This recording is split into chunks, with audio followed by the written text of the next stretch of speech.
Assalamualaikum warahmatullahi wabarakatuh. Di sini kami melakukan wawancara selaku usaha dari bisnis Ya, Jenang Aroma di Jenang Aroma. itu ya. Dengan Mas siapa? Mas Latif Arsyad.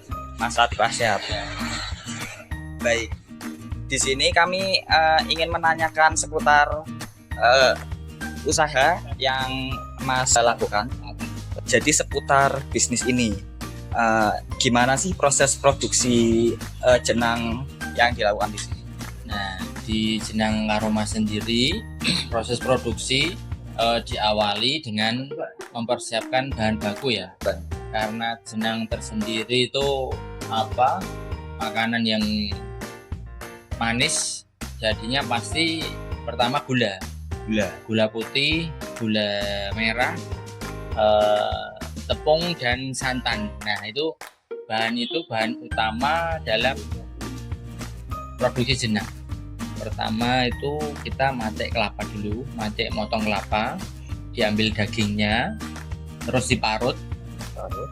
Habis diparut, diperas, diambil airnya. Habis itu airnya itu dibagi menjadi dua. Yang satu direbus dengan gula, yang satu direbus dicampur sama tepung ketan ya kita campur. Udah, kalau kedua ini udah siap semua, dicampur di wajan yang besar, terus diaduk selama 3 jam sampai 4 jam sampai kalis itu matang kalau di kita. Nah, setelah jenang telah kalis, ditaruh di tempat pendinginan selama 1 malam. Setelah itu paginya baru dipotong-potong, dikemas dan di packing, di display di toko. Selanjutnya ke proses pemasarannya itu seperti apa? Menggunakan media cetak atau media digital? Nah, kalau pemasaran tersendiri, kita mempunyai outlet di Jalan Sosokartono. Itu ada 1 outlet, lalu lewat titip jual di Jalan Pantura itu ada toko makanan, ada tempat wisata, sampai di Semarang itu kita titip jual di sana. Nah, untuk online sendiri kita hanya belum jualan di online, hanya buat promosi aja, Promosi di online ya. Baik. Dari bisnis jenang ini, kendala apa sih yang Mas alami selama berbisnis jenang? Nah, kalau kendala itu dari SDM ya, kadang SDM itu ya karena kita nggak mempunyai kriteria, yang penting bisa mau bekerja di sini. Kadang ada human error ya, pasti kita dalam bekerja orang itu ada errornya, kita kasih pengarahan. Dalam bahan baku ini naik semua, dari plastik dudul, ada tepung, ada gula, itu mengalami kenaikan semua karena ada kenaikan BBM. Jadi untuk sekarang kendala yang kami alami seperti itu. Strategi yang digunakan apa sih Mas dalam berbisnis jenang ini? Ya, yang strategi yang kita lakukan dalam menjalani jenang itu, kita konsisten dalam kualitas.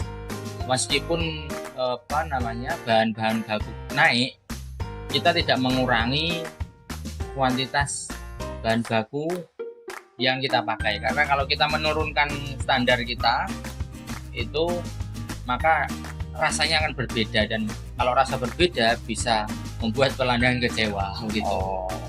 Baik Mas, ini pertanyaan seputar bisnis. Kita lanjut ke pertanyaan lanjutan. Apa sih yang ingin Mas capai dari bisnis? Kalau di Jenang Aroma sih ingin dengan membuat usaha kita bisa bermanfaat bagi diri sendiri dan orang lain begitu. Dengan kita mencari pegawai itu pemotong ya yang dekat-dekat tetangga-tetangga kita karyakan untuk bisa bekerja. Nah, dari cerita-cerita alhamdulillah tetangga-tetangga dari motong jenang itu mereka bisa membeli blender, membeli mesin cuci, sampai bisa membeli motor dari usaha ikut bekerja dengan kita. Alhamdulillah. Kalau bagi Mas Latif nih, apa arti sukses itu? Sukses itu tadi ya dari bisa bermanfaat bagi orang lain. Bisa bermanfaat bagi orang lain ya. Kalau cara mengukur kesuksesannya itu seperti apa? Mengukur kesuksesannya ya tadi bisa dilihat dari bagaimana apa yang orang rasakan dari apa yang kita perbuat. Nah, kalau alhamdulillah banyak yang senang, bahagia, berarti kita lancar ya dalam sukses lah dalam menjalankan apa yang kita kerjakan, itu ternyata buat orang lain bahagia gitu. Lalu bagaimana sih kondisi usaha saat ini? Usaha alhamdulillah meskipun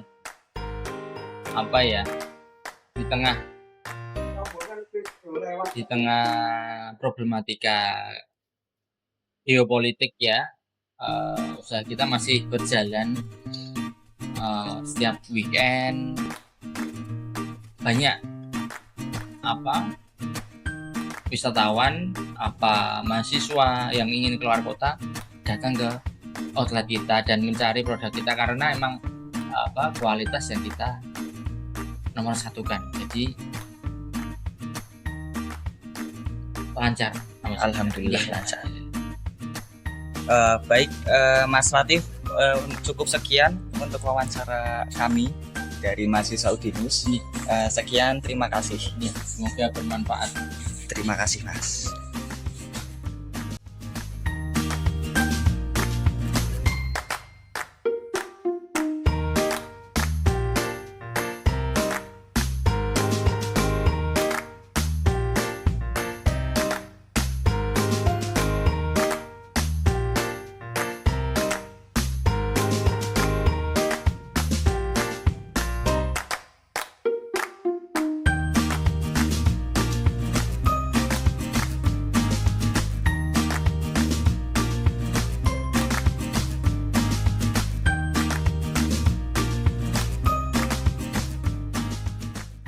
Saya di sini bersama Bapak siapa? Bapak Sugeng. Bapak Sugeng sebagai ya pembuat jenang. Pembuatnya ya. Jadi gimana sih Pak produksi di sini Pak? Maksudnya produksi gimana? Produksi jenangnya. Cara pembuatannya? Iya. Bahan-bahannya kita sediakan kelapa. Ada kelapa, ada tepung ketan, terus gula merah. Lebih tepatnya itu gula kelapa. Kalau gula merah aja kan bisa dari tebu itu warna jaga hitam. Tapi kita pakai gula kelapa. Udah gitu air nanti dijadikan santan. Jadi prosesnya kelapa pagi-pagi kita kupas. Udah kita parut. Udah parut kita peras jadi santan. Kemudian santan itu kita ada bagi 3 santan. Perasan pertama, perasan kedua, perasan ketiga. Yang perasan pertama itu kan kental, nah, kita tepikan untuk kani. Perasan yang kedua kita campurkan untuk adonan tepung. Perasan ketiga kita gunakan untuk masak gula, menghancurkan gula kelapa itu tadi. Ya, udah gula kelapa itu tadi udah umum, ya kan? Ibaratnya udah hancur kan. Kita saring dulu, sebab apa? Banyak kotorannya. Kita saring, kita masukkan lagi. Sebelum kita masukkan lagi kani yang saran pertama itu kita masak dulu biar kental kan. Baru itu dicampurkan ke gula yang udah saring tadi. Bersamaan itu kita yang santan nomor 2 kan kita adonan tepung ya. Nah itu sambil kita aduk biar halus. Jadi prosesnya nanti masuk semua jadi satu. Nah, masuk jadi satu itu udah tahap pematengan. Untuk mateng jenang mulai masuk semua itu dari santan, dari tepung, semua itu butuh waktu 4 jam sekitar matengnya. Contoh seperti ini. Ini dari jam setengah 10 tadi. Setengah 11, setengah 12, udah 2 jam. 2 jam lagi baru bisa ngetas. Selesai. Nah, jadi prosesnya itu aja.